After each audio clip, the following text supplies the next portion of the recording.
जनता अब इस बार ये कह रही है कि प्रधानमंत्री ने रोजगार नहीं दिया और रोजगार पे बात ही नहीं कर रहे हैं, वो मटन और चिकन की बात कर रहे हैं।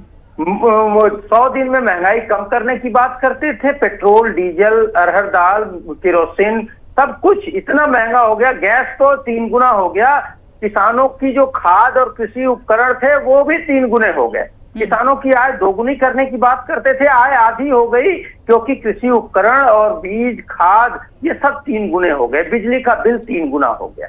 इन सब मुद्दों को भटकाने के लिए प्रधानमंत्री जी उलझुल बातें कर रहे हैं।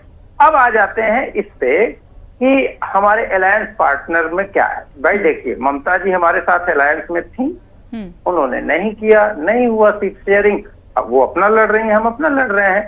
लेकिन जन भावना ये है कि वोटों का बिखराव कम होना चाहिए।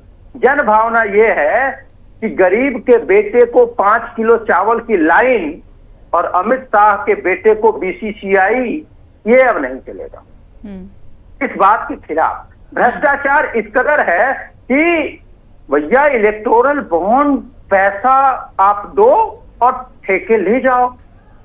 कैसे हुआ? एयरटेल को ये 2G कहते थे, सुप्रीम कोर्ट में 2G को क्लीन चिट दे दिया। 2G वाले मामले को इनका आरोप झूठा हो गया, इसके लिए इनको देश से माफी मांगनी चाहिए। लेकिन 5G का जो सैटेलाइट इंटरनेट का कनेक्शन था, स्पेक्ट्रम था, वो एयरटेल को 150 का इलेक्टोरल बॉन्ड खरीदने के बाद एक तरफा दे दिया गया, कोई ऑक्शन नहीं हुआ।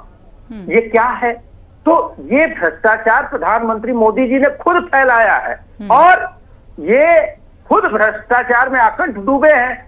क्यों नहीं बात हो रही है? इसलिए बात नहीं हो रही क्योंकि ये एक भी आरोप का जांच नहीं कराते हैं। राफेल हमारे देश का पैसा गया और फ्रांस की सरकार ने जांच कराई और वहां निकल के आया कि इसमें बहुत बड़ी घूसखोरी हुई है, लेकिन हमारी सरकार कहेगी कि हम जांच नहीं कराएंगे। तो प्रधानमंत्री जो मुद्दों को भटका रहे हैं उसके पीछे बड़ा कारण है। उनको दिख रहा है कि सरकार जाने वाली है और सरकार जाते ही जांच जब होगी तो सबसे बड़ा अगर कोई व्यक्ति फंसने वाला है तो प्रधानमंत्री नरेंद्र मोदी खुद फंसने वाले हैं। अब आ जाते हैं कि हम बात कर रहे हैं युवाओं को नौकरी देने की, युवाओं को अप्रेंटिस देने की, महिलाओं को 50% आरक्षण देने की, महिलाओं को 1 लाख रुपए सालाना देने की, किसानों को MSP देने की, और प्रधानमंत्री का ठीक है, पूरा घोषणा पत्र नहीं गिनवाइएगा। ठीक है।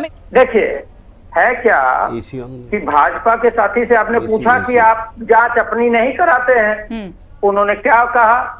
झेलम चेनाब जैसी लंबी कहानी बता दी, लेकिन ये नहीं कहा कि पुलवामा की जांच नहीं हुई, नरेंद्र सिंह तोमर की जांच नहीं हुई, अडानी फूफा की जांच नहीं हुई, आपका नरेंद्र सिंह तोमर वाले राफेल किसी मामले में।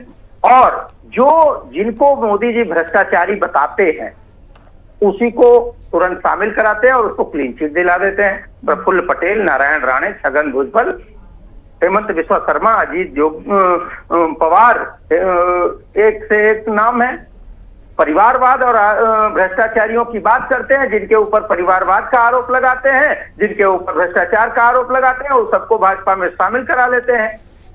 राफेल में जो हमारे देश का पैसा गया, लेकिन वहां की सरकार कहती है जांच करके कि इसमें हेराफेरी हुई है।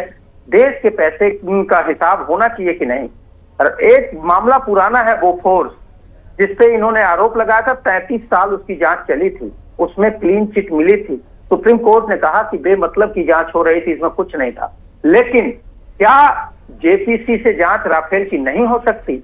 लेकिन मोदी जी नहीं कराएंगे। जानते हैं राफेल जब बोफोर्स आया था तो भाजपा की औकात भी नहीं थी, वो TDP की 18 पार्टियों सांसदों की पार्टी थी और TDP ने JPC की मांग की थी और हमने, हमारे स्वर्गीय नेता राजीव गांधी जी ने तुरंत कहा कि JPC से जांच करा देंगे और जांच हुई। लेकिन ये जांच से भागता कौन है? जो चोर होता है। जांच से भाग रही है मौजूदा सरकार। महंगाई बेरोजगारी के मुद्दे पे चर्चा करने से भाग रही है मौजूदा सरकार। आलोक जी कह रहे थे महंगाई, अरे भैया 74 नहीं 1874 तक आप चले जाइए, हर समय अर्थ संकट ये सब होता है। लेकिन ये मैन मेड महंगाई है। जब आप $122 का कच्चा तेल था 2014 मई, जब प्रधानमंत्री मोदी जी शपथ ले रहे थे, और 70 रुपए पेट्रोल था बनारस में। आज 96 रुपए पेट्रोल है बनारस में और $60 कच्चा तेल है।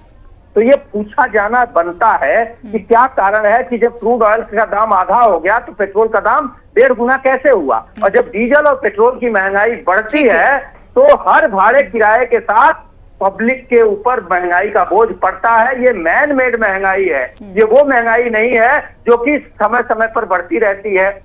तो बात यह है, और 2013 में मोदी जी का एक बयान था कि 10 साल से सरकार में है मनमोहन जी और इतना बड़ा चुनाव हो रहा है, महंगाई पे चर्चा नहीं हो रही है। और आज वही खुद महंगाई और बेरोजगारी और भ्रष्टाचार से भाग रहे हैं। हाँ। क्यों नहीं चर्चा कराना चाहते हैं? बहरहाल राजस्थान में भी पेट्रोल की कीमत कम भारतीय जनता पार्टी ने करी है। लगातार आपसे सवाल पूछा जाता रहा कि राजस्थान में पेट्रोल की कीमतें ज्यादा मैं जवाब दे देता हूँ।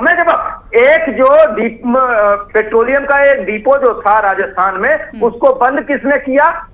बंद किया आदरणीय प्रधानमंत्री नरेंद्र मोदी जी ने, जिसकी वजह से जो ट्रांसपोर्टेशन कॉस्ट हो गई पंजाब के बॉर्डर तक वो 550 किलोमीटर हो गई। और ये जो सिस्टम लागू किया प्रधानमंत्री मोदी जी ने लागू किया कि जितनी दूरी बढ़ेगी डीजल और पेट्रोल का दाम उतना बढ़ता जाएगा। इससे पहले ऐसा नहीं था, स्टेट में एक रेट होता था, लेकिन मोदी जी के कारण एक पेट्रोल नमित जी फटाफट से इस पर रिप्लाई कीजिए। दूसरे पे कोई और रेट होता है। ठीक, आप माननी होगी इंदिरा जी ने इस देश की सेना का विस्तार किया था। नमित जी ने इंदिरा जी ने देश की सेना का विस्तार किया था, उनके इस उपलब्धि को आज सभी को मानना चाहिए। आप सवाल बड़े हैं कि प्रधानमंत्री जी $60 कच्चा तेल है तो पेट्रोल ₹100 क्यों है? $122 कच्चा तेल था तो ₹70 कांग्रेस की सरकार में था। ये बताएं कि $60 कच्चा तेल है तो ₹100 पेट्रोल डीजल क्यों है? ये बात बताएं। $122 कच्चा तेल था और $167 तक गया था, तब मनमोहन सरकार में ₹70 पेट्रोल था और ये ₹100 क्यों पहुंचाया है? ये महंगाई के लिए ये आंकड़ा बताए, ये जवाब दे नहीं रहे। ये झूठे प्रलाप। इंदिरा जी ने पाकिस्तान के 2 टुकड़े किए और जो सारी का इतिहास है वो स्वर्णिम अक्षरों में लिखा गया। आप क्या मानते हैं?